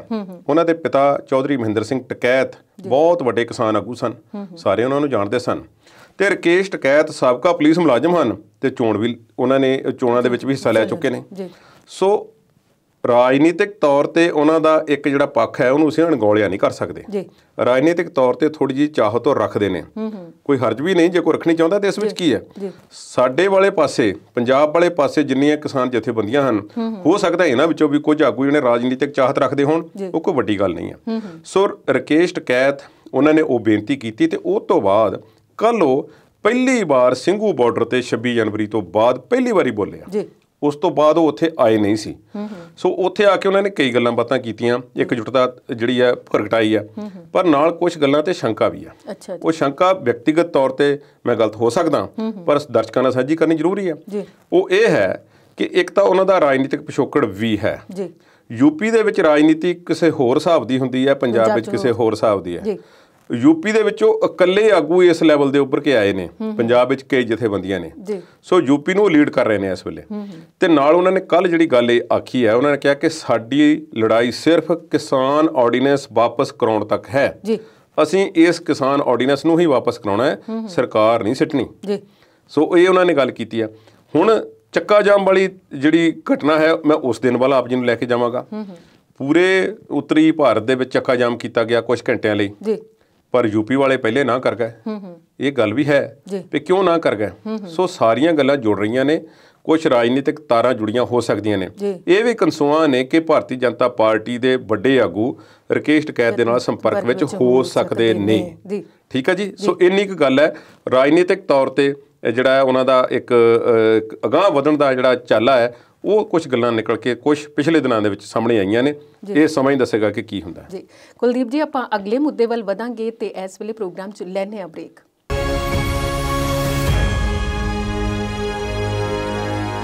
ਵਕਫੇ ਤੋਂ ਬਾਅਦ ਵਿਚਾਰ ਚਰਚਾ ਪ੍ਰੋਗਰਾਮ 'ਚ ਫਿਰ ਤੋਂ ਸਵਾਗਤ ਕਰਦੇ ਹਾਂ। ਕੁਲਦੀਪ ਜੀ, ਤੁਹਾਡੇ ਵੱਲ ਹੀ ਆਉਂਦੇ ਆ। ਟਕੈਤ ਦਾ ਮੁੱਦਾ ਅਸੀਂ ਵਿਚਾਰ ਲਿਆ, ਪਰ ਕਿਸਾਨੀ ਅੰਦੋਲਨ ਦੇ ਵਿੱਚ ਅਗਲੀ ਰਣਨੀਤੀ ਜਿਹੜੀ ਐਲਾਨੀ ਗਈ ਹੈ ਉਹਦੇ ਬਾਰੇ ਦੱਸੋ। ਹੁਣ ਕਿਸਾਨਾਂ ਵੱਲੋਂ ਇਹ ਆਖਿਆ ਜਾ ਰਿਹਾ ਕਿ 18 ਫਰਵਰੀ ਨੂੰ 4 ਘੰਟੇ ਲਈ ਅਸੀਂ ਰੇਲਾਂ ਜਾਮ ਕਰਨੀਆਂ ਨੇ। ਰੇਲ ਵਾਲਾ ਮੁੱਦਾ ਜਿਹੜਾ ਹੈ ਪਹਿਲਾਂ ਬਹੁਤ ਜ਼ਿਆਦਾ ਚਰਚਾ ਵਿੱਚ ਰਿਹਾ। ਉਸ ਦਿਨ ਤੱਕ, ਜਿੰਨੀ ਦੇਰ ਤੱਕ ਇਹ ਅੰਦੋਲਨ ਸਿਰਫ ਅਜੇ ਪੰਜਾਬ ਤੇ ਹਰਿਆਣੇ ਦੇ ਪਿੰਡਾਂ ਕਸਬਿਆਂ ਦੇ ਵਿੱਚ ਸੀ, ਸ਼ਹਿਰਾਂ ਵਿੱਚ ਸੀ। ਜਦੋਂ ਤੋਂ ਸਿੰਘੂ ਮੋਰਚੇ ਤੇ ਪਹੁੰਚ ਗਿਆ, ਰੇਲਾਂ ਵਾਲਾ ਮੁੱਦਾ ਇੱਕ ਤਰੀਕੇ ਨਾਲ ਖਤਮ ਹੋ ਗਿਆ। ਸਾਰਿਆਂ ਨੂੰ ਪਤਾ ਹੈ ਕਿ ਪੰਜਾਬ ਦੇ ਵਿੱਚ ਕੀ ਹਾਲਾਤ ਬਣੇ, ਕਿ ਥਰਮਲ ਪਲਾਂਟਾਂ ਦੇ ਵਿੱਚ ਕੋਲਾ ਮੁੱਕ ਗਿਆ, ਕਿਸਾਨਾਂ ਕੋਲ ਜਿਹੜਾ ਫਰਟੀਲਾਈਜ਼ਰ ਸੀ, ਯੂਰੀਆ ਤੇ ਡਾਇਆ ਖਾਦ ਜਿਹੜੀ ਸੀ ਉਹ ਮੁੱਕ ਗਈ, ਘੱਟ ਪਈ, ਮਹਿੰਗੀ ਮਿਲੀ, ਬਲੈਕ ਹੋਈ, ਸਭ ਕੁਝ ਹੋਇਆ, ਚੋਰੀ ਵੀ ਹੋਈ। ਬਿਜਲੀ ਨਾਲ ਵੀ ਇਸੇ ਤਰ੍ਹਾਂ ਸਮੱਸਿਆ ਆਈ, ਲੰਬੇ ਲੰਬੇ ਕੱਟ ਲੱਗੇ। ਪਰ ਇਹ ਸਿਰਫ 4 ਘੰਟੇ ਦਾ ਦੁਪਹਿਰ ਨੂੰ ਜਿਹੜਾ ਹੈ ਰੇਲ ਦਾ ਜਿਹੜਾ ਰੇਲਾਂ ਜਾਮ ਕਰਨ ਦਾ ਸੱਦਾ ਹੈ ਕਿਸਾਨਾਂ ਵੱਲੋਂ ਦਿੱਤਾ ਗਿਆ। ਔਰ ਇਸ ਪ੍ਰਤੀ ਰੂਪਰੇਖਾ ਜਿਹੜੀ ਉਲੀਕੀ ਜਾ ਰਹੀ ਹੈ ਔਰ ਇਹ ਸ਼ਾਂਤਮਈ ਰਵੇ। ਇਹ ਕਿਸਾਨਾਂ ਵੱਲੋਂ ਪੂਰਾ ਜ਼ੋਰ ਲਾਇਆ ਜਾ ਰਿਹਾ ਕਿ ਇਸ ਨੂੰ ਕੋਈ ਹਾਈਜੈਕ ਨਾ ਕਰ ਲਵੇ ਤੇ ਕਿਤੇ ਕੋਈ ਇਹੋ ਜਿਹੀ ਘਟਨਾ ਹੋਵੇ ਜਿਸ ਨਾਲ ਫਿਰ ਸਾਨੂੰ ਕੋਈ ਜਵਾਬ ਦੇਣਾ ਪਵੇ ਕਿਸੇ ਨੂੰ। ਨਾਲ ਦੀ ਨਾਲ ਕਿਸਾਨਾਂ ਵੱਲੋਂ ਰਾਜਸਥਾਨ ਵੱਲ ਨੂੰ ਹੁਣ ਥੋੜ੍ਹਾ ਜਿਹਾ ਰੁਖ ਕੀਤਾ ਜਾ ਰਿਹਾ। ਰਾਜਸਥਾਨ ਦੇ ਵਿੱਚ ਹੁਣ ਪੰਜਾਬ ਦੇ ਵਿੱਚ ਤਕਰੀਬਨ ਸਾਰੇ ਦੇ ਸਾਰੇ ਜਿਹੜੇ ਟੋਲ ਨੇ ਉਹ ਮੁਕਤ ਕਰ ਦਿੱਤੇ ਗਏ ਨੇ ਟੋਲ ਤੋਂ। ਸੜਕਾਂ ਤੇ ਜਿੰਨੇ ਟੋਲ ਲੱਗੇ ਹੋਏ ਨੇ, ਮੋਰਚੇ ਹੀ ਟੋਲਾਂ ਤੇ ਲੱਗੇ। ਉਹ ਖੁੱਲੀ ਡੁੱਲੀ ਜਗ੍ਹਾ ਹੁੰਦੀ ਹੈ ਤੇ ਕਿਸਾਨਾਂ ਆਰਾਮ ਨਾਲ ਬਣ ਗਿਆ ਜੀ। ਸੋ ਉਹ ਜਿਹੜੇ ਭਾਵੇਂ ਕਿ ਕੇਂਦਰ ਜਿਹੜਾ ਸੀ ਅੰਦੋਲਨ ਦਾ ਉਹ ਦਿੱਲੀ ਚਲਾ ਗਿਆ, ਸਿੰਘੂ ਮੋਰਚੇ ਤੇ ਪਹੁੰਚ ਗਿਆ, ਪਰ ਮੋਰਚਿਆਂ ਤੇ ਜਿਹੜੇ ਟੋਲ ਪਲਾਜ਼ਿਆਂ ਤੇ ਲੱਗੇ ਹੋਏ ਸੀ ਕਿਸਾਨ ਉਵੇਂ ਦੇ ਉਵੇਂ ਡਟੇ ਰਹੇ। ਨਿੱਤ ਲੰਗਰ ਹਰ ਇੱਕ ਟੋਲ ਤੇ ਔਰ ਰਾਤ ਨੂੰ ਸੌਣ ਦੀਆਂ ਡਿਊਟੀਆਂ ਪਿੰਡ ਵਾਈਜ਼ ਲੱਗੀਆਂ ਹੋਈਆਂ ਨੇ ਤਕਰੀਬਨ ਸਾਰਿਆਂ ਤੇ। ਉੱਥੇ ਖਾਸੀ ਰੌਣਕ ਸੀ, ਥੋੜ੍ਹੀ ਘਟ ਗਈ, ਪਰ ਅਜੇ ਵੀ ਟੋਲ ਜਿਹੜੇ ਨੇ ਮੁਕਤ ਹੈ। ਪੰਜਾਬ ਵਿੱਚ ਕਿਤੇ ਟੋਲ ਨਹੀਂ ਲਿਆ ਜਾ ਰਿਹਾ। ਹਰਿਆਣੇ ਦੇ ਵਿੱਚ ਵੀ ਇਸੇ ਤਰ੍ਹਾਂ ਮੁਕਤ ਕਰ ਦਿੱਤੇ ਗਏ ਸੀ, ਖਾਸ ਤੌਰ ਤੇ ਕੌਮੀ ਸ਼ਾਹਰਾਹ ਵਾਲੇ। ਪਰ 26 ਜਨਵਰੀ ਦੀ ਘਟਨਾਵਾਂ ਤੋਂ ਬਾਅਦ ਸਰਕਾਰ ਨੇ ਮੌਕਾ ਤਾੜਿਆ ਤੇ ਉਹਨਾਂ ਨੇ ਦੁਬਾਰਾ ਲਾ ਦਿੱਤੇ। ਪਰ ਕਿਸਾਨਾਂ ਨੇ ਫਿਰ ਜ਼ੋਰ ਪਾਇਆ ਤੇ ਫਿਰ ਦੁਬਾਰਾ ਮੁਕਤ ਕਰਵਾ ਦਿੱਤੇ। ਰਾਜਸਥਾਨ ਵੱਲ ਅਜੇ ਤੱਕ ਧਿਆਨ ਨਹੀਂ ਸੀ ਗਿਆ। ਰਾਜਸਥਾਨ ਵਿੱਚ ਵੀ ਕਿਸਾਨੀ ਕਾਫੀ ਸਟਰੋਂਗ ਹੈ। ਰਾਜਸਥਾਨ ਦੇ ਕਸਬਾ ਵਿਜੇਨਗਰ ਤੋਂ ਕਾਫੀ ਮਹੀਨੇ ਪਹਿਲਾਂ ਰਿਪੋਰਟਾਂ ਆਈਆਂ ਸੀ ਕਿ ਕਿਸਾਨਾਂ ਦੇ ਮੁਜ਼ਾਹਰੇ ਹੋਏ ਨੇ। ਛੋਟਾ ਜਿਹਾ ਕਸਬਾ ਹੈ, ਪੰਜਾਬੀਆਂ ਦੀ ਬਹੁਤਾਤ ਹੈ, ਕਿਸਾਨ ਬਹੁਤ ਨੇ, ਖੇਤੀ ਹੁੰਦੀ ਹੈ ਬੜੇ ਜ਼ੋਰ ਨਾਲ। ਠੀਕ ਹੈ, ਉੱਥੇ ਵੀ ਹੁਣ ਟੋਲ ਮੁਕਤ ਕਰਾਉਣ ਦੀ ਜਿਹੜੀ ਕਵਾਇਦ ਆ ਉਹ ਆਰੰਭੀ ਗਈ ਆ ਕਿ ਰਾਜਸਥਾਨ ਦੇ ਵਿੱਚ ਵੀ ਟੋਲ ਮੁਕਤ ਜਿਹੜਾ ਉਸਨੂੰ ਕੀਤਾ ਜਾਵੇ ਤਾਂ ਕਿ ਸੇਕ ਜਿਹੜਾ ਇਸ ਦਾ ਉਹ ਕੇਂਦਰ ਤੱਕ ਪਹੁੰਚੇ। ਪਰ ਉੱਥੇ ਮੈਨੂੰ ਲੱਗਦਾ ਕਿ ਬਹੁਤ ਜ਼ਿਆਦਾ ਮੁਸ਼ਕਿਲ ਕਿਸਾਨਾਂ ਨੂੰ ਨਹੀਂ ਆਉਣ ਵਾਲੀ, ਕਿਉਂਕਿ ਉੱਥੇ ਸਰਕਾਰ ਕਾਂਗਰਸ ਦੀ ਹੈ। ਸੋ ਉੱਥੇ ਮੁਸ਼ਕਲ ਆਵੇਗੀ ਜਿੱਥੇ ਗੈਰ ਕਾਂਗਰਸੀ ਜਾਂ ਭਾਜਪਾ ਸਰਕਾਰਾਂ ਨੇ, ਉੱਥੇ ਇਹ ਕੰਮ ਔਖਾ ਹੋਵੇਗਾ। ਪਰ ਹਾਲ ਦੀ ਘੜੀ ਕਿਸਾਨਾਂ ਵੱਲੋਂ ਰਣਨੀਤੀ ਉਲੀਕੀ ਗਈ ਹੈ। ਆਪਣੇ ਆਪਣੇ ਤਰੀਕੇ ਨਾਲ ਅੰਦੋਲਨ ਨੂੰ ਤੇਜ਼ ਕਰਨ ਦੀ ਗੱਲ ਕੀਤੀ ਜਾ ਰਹੀ ਹੈ। ਕਲਾਕਾਰਾਂ ਨੂੰ ਆਉਣ ਦਾ ਸੱਦਾ ਦਿੱਤਾ ਜਾ ਰਿਹਾ ਕਿ ਤੁਸੀਂ ਆਓ, ਤੇ ਕਲਾਕਾਰਾਂ ਦੇ ਗਰੁੱਪ ਉੱਥੇ ਗਏ ਵੀ ਨੇ। ਕੱਲ੍ਹ ਤੇ ਪਰਸੋਂ ਦੇ 2-3 ਦਿਨ ਉਹਨਾਂ ਨੇ ਵਿਜ਼ਿਟ ਕੀਤਾ ਹੈ। 3 ਜਿਹੜੇ ਮੁੱਖ ਜਿਹੜੇ ਮੋਰਚੇ ਨੇ, ਸਿੰਘੂ ਹੈ, ਟਿੱਕਰੀ ਹੈ ਤੇ ਗਾਜ਼ੀਪੁਰ, ਇੱਥੇ ਇਹ ਜਿਹੜਾ ਕਿਸਾਨਾਂ ਨੂੰ ਦੁਬਾਰਾ ਲਾਮਬੰਦ ਕਰਨ ਲਈ ਅਪੀਲਾਂ ਕੀਤੀਆਂ ਜਾ ਰਹੀਆਂ ਨੇ। ਤੇ ਗਾਜ਼ੀਪੁਰ ਦੇ ਵਿੱਚ ਜਿਹੜਾ ਬਾਰਡਰ ਤੇ ਉਹ ਉਹਨਾਂ ਨੂੰ ਮਦਦ ਵਾਸਤੇ ਵੀ ਅਪੀਲ ਕੀਤੀ ਜਾ ਰਹੀ ਹੈ ਕਿ ਉੱਥੇ ਲੰਗਰ ਤੇ ਹੋਰ ਚੀਜ਼ਾਂ ਦੀ ਕਮੀ ਹੈ, ਤੇ ਉੱਥੇ ਬਕਾਇਦਾ ਰਸੀਦਾਂ ਕੱਟ ਕੇ ਦਿੱਤੀਆਂ ਜਾ ਰਹੀਆਂ ਨੇ। ਤੇ ਬਹੁਤ ਸਾਰੇ ਲੋਕ ਥੋੜ੍ਹੀ ਰਾਸ਼ੀ ਇਕੱਠੀ ਕਰਕੇ ਜਿਹੜੇ ਹਨ ਕਿਸਾਨ, ਛੋਟੇ ਕਿਸਾਨ ਜਿਹੜੇ ਨੇ, ਉਹ ਲੈ ਕੇ ਉੱਥੇ ਦੇ ਰਹੇ ਨੇ। ਕੁਲਦੀਪ ਜੀ, ਟੋਲ ਫ੍ਰੀ ਕਰਨ ਦੀ ਤੁਸੀਂ ਗੱਲ ਕੀਤੀ, ਪਰ ਮੈਨੂੰ ਲੱਗਦਾ ਹੈ ਕਿ ਬੱਸਾਂ ਵਾਲੇ ਉਹ ਟੋਲ ਫ੍ਰੀ ਵਾਲਾ ਐਕਸਟਰਾ ਟੈਕਸ ਜਿਹੜਾ ਹੈ ਉਹ ਆਮ ਮੁਸਾਫਰਾਂ ਕੋਲੋਂ ਤੋਂ ਰੋਜ਼ ਹੀ ਲੈ ਰਹੇ ਨੇ। ਆਮ ਨਾਗਰਿਕ ਨੂੰ ਤਾਂ ਮੈਨੂੰ ਲੱਗਦਾ ਨਹੀਂ ਕੋਈ ਫਾਇਦਾ ਹੋਇਆ ਇਸ ਟੋਲ ਫ੍ਰੀ ਹੋਣ ਦਾ। ਤੁਸੀਂ ਤੇ ਇਹ ਗੱਲ ਕੀਤੀ ਹੈ, ਮੈਂ ਤੁਹਾਨੂੰ ਇੱਕ ਸਵਾਲ ਪੁੱਛਦਾ, ਕਿੰਨੀ ਵਾਰੀ ਮੋਬਾਈਲ ਡਾਟਾ ਜਿਹੜਾ ਹੈ ਬੰਦ ਕੀਤਾ ਜਾਂਦਾ ਹੈ, ਤੇ ਤੁਸੀਂ ਪੈਕੇਜ ਲਿਆ ਹੁੰਦਾ ਮਹੀਨੇ ਦਾ ਜਾਂ 2 ਮਹੀਨਿਆਂ ਦਾ ਜਾਂ 3 ਮਹੀਨੇ ਦਾ ਡਾਟਾ, ਕਿ ਇੰਨਾ ਮੈਂ ਡਾਟਾ ਯੂਜ਼ ਕਰਨਾ ਰੋਜ਼ ਦਾ, ਮੈਨੂੰ ਇੰਨਾ ਡਾਟਾ ਹੋਵੇਗਾ ਤੇ ਆਹ ਮੈਂ ਪੈਸੇ ਇੱਕ ਵਾਰੀ ਦੇ ਰਿਹਾ ਜਾਂ ਦੇ ਰਹੀ ਹਾਂ ਜਾਂ ਮੈਂ ਦੇਵਾਂਗਾ ਜਾਂ ਦੇਵਾਂਗੀ ਮਹੀਨੇ ਦੇ ਅਖੀਰ ਵਿੱਚ ਜਾਂ ਸ਼ੁਰੂ ਵਿੱਚ। ਤੇ ਜਦੋਂ ਉਹ ਹੁਣ ਇੰਨੇ ਦਿਨ ਬੰਦ ਰਿਹਾ, ਜਿਹੜੇ ਸਿੰਘੂ ਮੋਰਚੇ ਦੇ ਆਸ-ਪਾਸ ਰਹਿੰਦੇ ਲੋਕ ਨੇ, ਕੀ ਉਹਨਾਂ ਨੂੰ ਉਨੇ ਦਿਨਾਂ ਦਾ ਰਿਫੰਡ ਕੀਤਾ ਜਾਵੇਗਾ? ਨਹੀਂ। ਸੋ ਇਹ ਰਿਵਾਜ ਨਹੀਂ ਹੈ ਸਾਡੇ ਮੁਲਕ ਦੇ ਵਿੱਚ। ਅਸਲੀਅਤ ਗੱਲ ਇਹ ਹੈ, ਇੱਥੇ ਇਸ ਤਰ੍ਹਾਂ ਦਾ ਛੋਟਾ-ਮੋਟਾ ਜਿਹੜਾ ਖੇਲ ਖਤਮ ਪੈਸਾ ਹਜਮ ਵਾਲੀ ਗੱਲ ਹੈ, ਇਹ ਚੱਲਦੀ ਰਹਿੰਦੀ ਹੈ। ਜਿੰਨੀ ਦੇਰ ਤੱਕ ਕੋਈ ਆਵਾਜ਼ ਉਠਾਵੇ ਨਾ, ਰੌਲਾ ਪਾਵੇ ਨਾ, ਤੇ ਅੰਦੋਲਨ ਹੋਵੇ ਨਾ ਕਿਸੇ ਚੀਜ਼ ਪ੍ਰਤੀ, ਜਾਂ ਧਰਨੇ ਜਾਂ ਪ੍ਰਦਰਸ਼ਨ ਨਾ ਹੋਣ, ਗੱਲ ਸਹਿਜੇ ਕਿਤੇ ਕੋਈ ਮੰਨੀ ਨਹੀਂ ਜਾਂਦੀ। ਤੁਸੀਂ ਮੁੱਦਾ ਉਠਾਇਆ ਤੇ ਕਿਸੇ ਦੇ ਧਿਆਨ ਵਿੱਚ ਆਵੇਗਾ ਤੇ ਸ਼ਾਇਦ ਕੋਈ ਉਠਾ ਲਵੇ, ਨਹੀਂ ਤੇ ਕਿਸੇ ਨੇ ਵਾਪਸ ਨਹੀਂ ਕਰਨਾ ਟੈਕਸ, ਉਹ ਇਸ ਤਰ੍ਹਾਂ ਹੀ ਲੱਗੇਗਾ। ਤੇ ਹੁਣ ਪ੍ਰਧਾਨ ਮੰਤਰੀ ਮੋਦੀ ਵੱਲ ਆਈਏ, 2-3 ਵਾਰ ਉਹਨਾਂ ਦੀਆਂ ਅੱਖਾਂ 'ਚ ਹੰਝੂ ਆ ਗਏ। ਕੱਲ੍ਹ ਲੋਕ ਸਭਾ 'ਚ ਉਹਨਾਂ ਨੇ ਬਿਆਨ ਦਿੱਤਾ, ਉਦੋਂ ਹੰਝੂ ਤਾਂ ਨਹੀਂ ਸੀ, ਪਰ ਉਹਨਾਂ ਨੇ ਕੀ ਗੱਲਾਂ ਕੀਤੀਆਂ, ਪੁਰਾਣਾ ਰਾਗ ਅਲਾਪਿਆ ਕਿ ਕੁਝ ਨਵਾਂ ਵੀ ਕਿਹਾ ਉਹਨਾਂ ਨੇ ਇਸ ਬਾਰੇ? ਇਹ ਰਾਗ ਪੁਰਾਣਾ ਹੀ ਹੈ, ਸ਼ਬਦ ਕੁਝ ਨਵੇਂ ਸੀ, ਸ਼ਾਇਦ ਗੀਤ ਕੋਈ ਨਵਾਂ ਸੀ, ਤੇ ਰਾਗ ਤੇ ਯੁਗਾ ਯੁਗੰਤਰਾਂ ਦੀ ਗੱਲ ਹੈ। ਸੋ ਰਾਗ ਨਵਾਂ ਤੇ ਹੋ ਹੀ ਨਹੀਂ ਸਕਦਾ। ਸੋ ਜਿਸ ਤਰ੍ਹਾਂ ਦੇ ਰਾਗ ਲੈ ਕੇ ਉਹ ਪ੍ਰਧਾਨ ਮੰਤਰੀ ਪਹਿਲੀ ਵਾਰ ਬਣੇ ਸੀ, ਉਸੇ ਤਰ੍ਹਾਂ ਦੀ ਤਰਜ਼ ਤੇ ਉਹ ਅੱਗੇ ਵੱਧਦੇ ਜਾ ਰਹੇ ਨੇ, ਘਟਦੇ ਨਹੀਂ। ਜਿਹੜੀ ਉਹਨਾਂ ਨੇ ਰਾਜ ਸਭਾ ਦੇ ਵਿੱਚ ਸਪੀਚ ਕੀਤੀ ਸੀ, ਉੱਥੋਂ ਸੁਣ ਕੇ ਇਸ ਤਰ੍ਹਾਂ ਲੱਗ ਰਿਹਾ ਸੀ ਵੀ ਉਹਨਾਂ ਤੇ ਅੰਦੋਲਨ ਦਾ ਜਾਂ ਅੰਦੋਲਨ ਦੇ ਦਬਾਅ ਦਾ ਜਾਂ ਪ੍ਰਭਾਵ ਦਾ ਕੋਈ ਬਹੁਤਾ ਅਸਰ ਹੈ ਹੀ ਨਹੀਂ। ਉਹ ਸਮਝ ਨਹੀਂ ਰਹੇ ਕੁਛ ਵੀ। ਉਹਨਾਂ ਨੇ ਕੁਝ ਗੱਲਾਂ ਕੀਤੀਆਂ, ਕਿਸਾਨ ਭਰਾਵਾਂ ਨੂੰ ਸਾਡਿਆਂ ਨੂੰ ਗੁੰਮਰਾਹ ਕੀਤਾ ਜਾ ਰਿਹਾ, ਸਿੱਖ ਭਰਾਵਾਂ ਨੂੰ ਗੁੰਮਰਾਹ ਕੀਤਾ ਜਾ ਰਿਹਾ। ਮੈਂ ਪੰਜਾਬ ਵਿੱਚ ਰਿਹਾ, ਮੈਨੂੰ ਪਤਾ ਉੱਥੇ ਕਿਵੇਂ ਹੁੰਦਾ, ਖੇਤੀ ਇਸ ਤਰ੍ਹਾਂ ਹੁੰਦੀ ਹੈ। 1984 ਵਿੱਚ ਬੜਾ ਦੇਖਿਆ, ਉਹ ਕਾਂਗਰਸ ਤੇ ਅਟੈਕ। 1947 'ਚ ਹੋਇਆ, ਪੰਜਾਬ ਦੇ ਹਿੱਸੇ ਹੋ ਗਏ, ਸਾਰਾ ਦੁੱਖ ਭੋਗਿਆ। ਸਾਰੀਆਂ ਗੱਲਾਂ ਉਹਨਾਂ ਨੇ ਕਰਕੇ ਤੇ ਅਖੀਰ ਦੇ ਵਿੱਚ ਕੋਈ ਨਤੀਜਾ ਜਿਹੜਾ ਹੈ ਜੋ ਉਡੀਕਿਆ ਜਾ ਰਿਹਾ ਸੀ, ਉਹ ਨਹੀਂ ਦਿੱਤਾ। ਇਸੇ ਤਰ੍ਹਾਂ ਲੋਕ ਸਭਾ ਦੇ ਵਿੱਚ ਜਿਹੜਾ ਉਹਨਾਂ ਨੇ ਇੱਕ ਲਫ਼ਜ਼ ਇਜਾਦ ਕੀਤਾ ਹੈ, ਉਹ ਅੰਦੋਲਨ ਜੀਵੀ, ਉਹ ਫੇਰ ਵਰਤਿਆ। ਅੰਦੋਲਨ ਜੀਵੀ ਇੱਕ ਪਾਸੇ ਤੇ ਅੰਦੋਲਨ ਦੀ ਉਹ ਸਿਫਤ ਵੀ ਕਰ ਰਹੇ ਨੇ। ਦੇਖੋ ਜੀ, ਅੰਦੋਲਨ ਤੇ ਸੱਚਾ ਹੈ, ਕਿਸਾਨ ਸੱਚੇ ਨੇ, ਪਰ ਕੁਝ ਲੋਕ ਵਿੱਚ ਇਹੋ ਜਿਹੇ ਹੁੰਦੇ ਨੇ ਜਿਹੜੇ ਕਰ, ਕੁਝ ਲੋਕ ਕਿੱਥੇ ਨਹੀਂ ਹੁੰਦੇ, ਇਹ ਤਾਂ ਦੱਸਿਆ ਜਾਵੇ। ਸਰਕਾਰਾਂ ਵਿੱਚ ਨਹੀਂ ਹੁੰਦੇ, ਕਿ ਜਿਹੜੇ ਸਥਾਨਕ ਆਗੂ ਨੇ ਉਹਨਾਂ ਵਿੱਚ ਨਹੀਂ ਹੁੰਦੇ। ਇੱਕ ਟੀਮ ਹੈ 11 ਖਿਡਾਰੀਆਂ ਦੀ, ਭਾਰਤ ਦੀ ਕ੍ਰਿਕਟ ਟੀਮ ਦੁਨੀਆ ਦੀ ਇੱਕ ਜਾਂ ਪਹਿਲੇ ਜਾਂ ਦੂਸਰੇ ਨੰਬਰ ਦੀ ਟੀਮ ਹੈ। ਸਾਰੇ ਖਿਡਾਰੀ ਬਰਾਬਰ ਹਨ, ਮਾੜੇ ਚੰਗੇ ਹੋ ਜਾਂਦੇ ਨੇ, ਬਦਲੀ ਕਰਨੇ ਪੈਂਦੇ ਨੇ ਹਰ ਮੈਚ ਵਿੱਚ। ਹੱਥ ਹੀ ਲੈ ਲਓ ਕੁਲਦੀਪ ਜੀ, 5 ਉਂਗਲਾਂ 5 ਬਰਾਬਰ ਨਹੀਂ ਹੈਗੀਆਂ, ਬਿਲਕੁਲ ਨਹੀਂ ਹੁੰਦਾ ਕਿਸੇ ਕੋਈ ਬਰਾਬਰਤਾ ਦੀ। ਜਿਹੜੀ ਉਹ ਗੱਲ ਕਰਦੇ ਨੇ ਕਿ ਕੁਝ ਲੋਕ ਇਹ ਤਾਂ ਸੁਭਾਵਿਕ ਹੈ। ਫਿਰ ਉਹਨਾਂ ਨੇ ਜ਼ਿਕਰ ਕੀਤਾ ਕਿ ਮੋਬਾਈਲ ਟਾਵਰਾਂ ਦੀ ਭੰਨ ਤੋੜ ਕਰਨੀ ਕਿੱਥੋਂ ਤੱਕ ਜਾਇਜ਼ ਸੀ, ਕਿੰਨੀ ਕੁ ਭੰਨ ਤੋੜ ਹੋਈ ਹੈ, ਤੇ ਹੋਰ ਇਸ ਤਰ੍ਹਾਂ ਦੇ ਕਿੰਨੇ ਅੰਦੋਲਨ ਗਿਣਾਏ ਜਾ ਸਕਦੇ ਨੇ ਜਿੱਥੇ ਨਿਰੀ ਹੋਈ ਭੰਨ ਤੋੜ ਹੈ। ਹਾਂਜੀ, ਇਹ ਜਿੱਥੇ ਅੰਦੋਲਨ ਹੋਣਾ ਹੈ, ਅੰਦੋਲਨ ਕੋਈ ਇੱਦਾਂ ਤਾਂ ਹੁੰਦਾ ਨਹੀਂ ਕਿ ਕੋਈ ਉਹਨਾਂ ਨੂੰ ਸਿਲੇਬਸ ਦਿੱਤਾ ਗਿਆ ਜਾਂ ਕਨਸਟੀਟਿਊਸ਼ਨ ਹੁੰਦਾ ਹੈ ਕਿਸੇ ਅੰਦੋਲਨ ਦਾ, ਤੇ ਉਹਦੇ ਹਿਸਾਬ ਨਾਲ ਚੱਲਣਾ ਹੈ, ਜਾਂ ਉਹਨਾਂ ਦੀ ਆਪਣੀ ਪੁਲਿਸ ਹੁੰਦੀ ਹੈ ਤੇ ਪਰੇਡ ਕਰਨੀ ਉਹਨਾਂ ਨੇ ਇੱਕ ਲਾਈਨ ਦੇ ਵਿੱਚ ਖੜੇ ਹੋ ਕੇ ਤੇ ਸਲੂਟ ਮਾਰਨੇ ਨੇ, ਜਾਂ ਕੋਈ ਫੌਜ ਹੈ। ਉਹ ਅੰਦੋਲਨ ਤੇ ਆਮ ਲੋਕਾਂ ਦਾ ਅੰਦੋਲਨ ਹੁੰਦਾ, ਇਸ ਵਿੱਚ ਹਰ ਤਰ੍ਹਾਂ ਦੇ ਲੋਕ ਆਉਂਦੇ ਨੇ। ਅੰਦੋਲਨ ਵਿੱਚ ਵਿਚਾਰ ਵੀ ਵੱਖ-ਵੱਖ ਹੁੰਦੇ ਨੇ। ਜੇ ਤੁਹਾਨੂੰ ਇੰਨਾ ਹੀ ਫਿਕਰ ਸੀ ਮੋਬਾਈਲ ਟਾਵਰਾਂ ਦੀ ਭੰਨ ਤੋੜ ਹੋਈ ਹੈ ਜਾਂ ਹੋਰ ਕੋਈ ਸੰਪਤੀ ਨੂੰ ਨੁਕਸਾਨ ਹੋਇਆ, ਜਿਹੜਾ ਕਿ ਮੈਂ ਸਮਝਦਾ ਜਿੰਨੇ ਭਾਰਤ ਦੇ ਵਿੱਚ ਅੰਦੋਲਨ ਹੋਏ ਨੇ ਉਹਨਾਂ ਦੇ ਮੁਕਾਬਲੇ ਆਟੇ 'ਚ ਲੂਣ ਦੇ ਬਰਾਬਰ ਹੈ, ਕੁਝ ਵੀ ਨਹੀਂ ਹੋਇਆ। ਤੇ ਤੁਸੀਂ ਗੱਲ ਕਿਉਂ ਨਾ ਸੁਣੀ ਕਿਸਾਨਾਂ ਦੀ? ਵਾਰ-ਵਾਰ ਤੁਸੀਂ ਕਹਿ ਰਹੇ ਜੇ ਕੋਈ ਤੁਹਾਨੂੰ ਮਾੜੀ ਗੱਲ ਲੱਗਦੀ ਹੈ ਸਾਨੂੰ ਦੱਸੋ, ਅਸੀਂ ਇਸ ਨੂੰ ਬਦਲੀ ਕਰ ਦਿੰਦੇ ਹਾਂ। ਤੇ ਤੁਸੀਂ ਵਿਚਾਰ ਲਓ ਮਾੜੀਆਂ ਗੱਲਾਂ। ਤੁਸੀਂ 1.5 ਸਾਲ ਵਾਲਾ ਪ੍ਰਪੋਜ਼ਲ ਦੇ ਦਿੱਤਾ, ਤੁਸੀਂ ਗੱਲ ਤੇ ਰੱਖੋ। ਤੁਸੀਂ ਕਿਸਾਨਾਂ ਨੂੰ ਕਹਿ ਰਹੇ ਹੋ ਫੋਨ ਕਾਲ ਹੋਵੇ, ਉਹ ਫੋਨ ਨੰਬਰ ਤੇ ਦਿਓ। ਗੱਲ ਤੇ ਸੁਨੇਹਾ ਕਿਉਂ ਨੂੰ ਭੇਜ ਰਹੇ ਹੋ ਤੁਸੀਂ? ਕਿਸਾਨਾਂ ਨੇ, ਤੁਸੀਂ ਸਵਾਲ ਜਿਹੜਾ ਕੀਤਾ ਸੀ, ਕਿਸਾਨਾਂ ਨੇ ਵੀ ਇਹ ਕਿਹਾ ਕਿ ਸਾਨੂੰ ਦੱਸੋ ਤਾਂ ਸਹੀ ਕਿੱਥੇ ਆਉਣਾ ਹੈ, ਕਿਹੜੀ ਤਰੀਕ ਨੂੰ ਆਉਣਾ ਹੈ, ਜਗ੍ਹਾ ਦੱਸੋ, ਅਸੀਂ ਪਹੁੰਚਦੇ ਹਾਂ, ਸਾਡੇ ਨਾਲ ਗੱਲਬਾਤ ਕਰੋ ਤੇ ਗੱਲਬਾਤ ਕਰਨ ਨੂੰ ਅਸੀਂ ਤਿਆਰ ਹਾਂ। ਮੈਂ ਸਮਝਦਾ ਕਿ ਇੱਕ ਦੋਗਲੀ ਜਿਹੀ ਨੀਤੀ ਉਹਨਾਂ ਨੇ ਅਪਣਾਈ ਹੋਈ ਹੈ, ਉਹ ਉੱਥੇ ਹੀ ਚੱਲਣਾ ਚਾਹੁੰਦੇ ਨੇ ਨਰਿੰਦਰ ਮੋਦੀ, ਪਰ ਉਹਨਾਂ ਨੇ ਇੱਥੇ ਕੋਈ ਕਲੀਅਰ ਨਹੀਂ ਕੀਤਾ ਕਿ ਉਹਨਾਂ ਦੀ ਮਨਸ਼ਾ ਕੀ ਹੈ। ਪਰ ਲੱਗਦਾ ਇਹੋ ਹੀ ਆ ਕਿ ਹਾਲ ਦੀ ਘੜੀ ਉਹ ਲਿਖਣ ਦੇ ਰੌਂ ਦੇ ਵਿੱਚ ਨਹੀਂ ਜੀ। ਤੇ ਕੁਲਦੀਪ ਜੀ, ਅਗਲਾ ਮੁੱਦਾ ਹੈ 26 ਜਨਵਰੀ ਵਾਲੇ ਦਿਨ ਨਾਲ ਜੁੜਿਆ ਹੋਇਆ ਨਵਰੀਤ ਦੀ ਅਚਾਨਕ ਮੌਤ ਜਾਂ ਗਿਣੀ ਮਿੱਥੀ ਸਾਜ਼ਿਸ਼, ਇਹਦਾ ਪਤਾ ਤਾਂ ਬਾਅਦ 'ਚ ਲੱਗੇਗਾ, ਪਰ ਉਹਨਾਂ ਦੇ ਪਰਿਵਾਰ ਦੀ ਇੱਕ ਮੰਗ ਹੈ ਸਰਕਾਰ ਕੋਲੋਂ, ਉਹ ਭਲਾ ਕਿਹੜੀ ਮੰਗ ਹੈ ਤੇ ਸਰਕਾਰ ਉੱਤੇ ਕੁਝ ਕਹਿ ਰਹੀ ਹੈ ਕਿ ਨਹੀਂ? ਨਵਰੀਤ ਦਾ ਪਿੰਡ ਉੱਤਰਾਖੰਡ ਦੇ ਵਿੱਚ ਹੈ ਜੀ, ਔਰ ਉੱਥੋਂ ਉਹ ਪਿੰਡ ਤੋਂ ਆਇਆ ਇਹ ਨੌਜਵਾਨ ਟਰੈਕਟਰ ਲੈ ਕੇ ਜੀ ITO ਦੇ ਨਜ਼ਦੀਕ ਉਸਦਾ ਟਰੈਕਟਰ ਪਲਟਦਾ, ਉਸ ਦੀ ਵੀਡੀਓ ਸਾਫ਼ ਦਿਸਦੀ ਹੈ ਜੀ। ਹੁਣ ਟਰੈਕਟਰ ਪਲਟਣ ਦੇ ਕਈ ਕਾਰਨ ਹੋ ਸਕਦੇ ਨੇ ਜੀ, ਜਾਂ ਤੇ ਉਹ ਇਸ ਹਿਸਾਬ ਨਾਲ ਚਲਾਇਆ ਉਸਨੇ ਟਰੈਕਟਰ ਕਿ ਟਰੈਕਟਰ ਪਲਟ ਗਿਆ ਜੀ, ਜਾਂ ਉਸ ਨੂੰ ਗੋਲੀ ਵੱਜੀ, ਜਿਵੇਂ ਕਿ ਦੱਸਿਆ ਜਾ ਰਿਹਾ ਗੋਲੀ ਮਾਰ ਦਿੱਤੀ ਕਿਸੇ ਨੇ ਤੇ ਉਹ ਆਊਟ ਆਫ ਕੰਟਰੋਲ ਹੋ ਕੇ ਟਰੈਕਟਰ ਵੀ ਪਲਟ ਗਿਆ ਤੇ ਨੌਜਵਾਨ ਦੀ ਮੌਤ ਹੋ ਗਈ। ਨਵਰੀਤ ਦੇ ਦਾਦਾ ਜੀ ਨੇ ਪਟੀਸ਼ਨ ਪਾਈ ਹੈ ਦਿੱਲੀ ਹਾਈ ਕੋਰਟ ਦੇ ਵਿੱਚ। ਨਵਰੀਤ ਦਾ ਮੱਧ ਵਰਗੀ ਫੈਮਿਲੀ ਹੈ, ਉਸ ਦੀ ਇੱਕ ਭੈਣ ਬਾਹਰ ਹੈ, ਉਹ ਵੀ ਖੁਦ ਆਸਟ੍ਰੇਲੀਆ ਤੋਂ ਆਇਆ ਹੋਇਆ ਸੀ, ਵਿਆਹ ਹੋਇਆ ਸੀ ਤੇ ਹੁਣ ਵਾਪਸ ਉਸਨੇ ਫਿਰ ਆਸਟ੍ਰੇਲੀਆ ਜਾਣਾ ਸੀ। ਨਵਰੀਤ ਦੇ ਬਾਪ ਤੇ ਦਾਦਾ ਤਿੰਨੇ ਰਲ ਕੇ ਖੇਤੀ ਕਰਦੇ ਹਨ, ਬਾਹਰ ਫਾਰਮ ਦੇ ਵਿੱਚ ਰਹਿੰਦੇ ਹਨ, ਔਰ ਉੱਥੇ ਉਹ ਟਰੈਕਟਰ ਲੈ ਕੇ ਹਮਾਇਤ ਦੇ ਵਿੱਚ ਕਿਸਾਨਾਂ 'ਤੇ ਆਇਆ ਹੋਇਆ ਸੀ। ਇੱਕ ਮੈਂ ਦੱਸ ਦੇਵਾਂ ਕਿ ITO ਹੈ, ITO ਜਿਹੜੀ ਹੈ ਜਗ੍ਹਾ ਇਤਿਹਾਸਿਕ ਜਗ੍ਹਾ ਹੈ ਔਰ ਬਹੁਤ ਵੱਡਾ ਸੈਂਟਰ ਪੁਆਇੰਟ ਹੈ ਦਿੱਲੀ ਦਾ। ਇੱਥੇ ਆਲੇ ਦੁਆਲੇ ਬਹੁਤ ਖਾਸ ਜਿਹੜੀਆਂ ਕੁਛ ਇਮਾਰਤਾਂ ਹਨ, ਕੁਛ ਸਥਾਨ ਇਹੋ ਜਿਹੇ ਹਨ, ਪ੍ਰਗਤੀ ਮੈਦਾਨ ਵੀ ਆ ਉੱਥੇ ਲਾਗੇ, ਹੋਰ ਸਾਰੇ ਇਹੋ ਜਿਹੇ ਚੀਜ਼ਾਂ ਉੱਥੇ ਹਨ। ਸੋ ਉਹ ਉੱਥੇ ਪਹੁੰਚਾ ਹੋਇਆ ਸੀ ITO ਦੇ ਨਜ਼ਦੀਕ।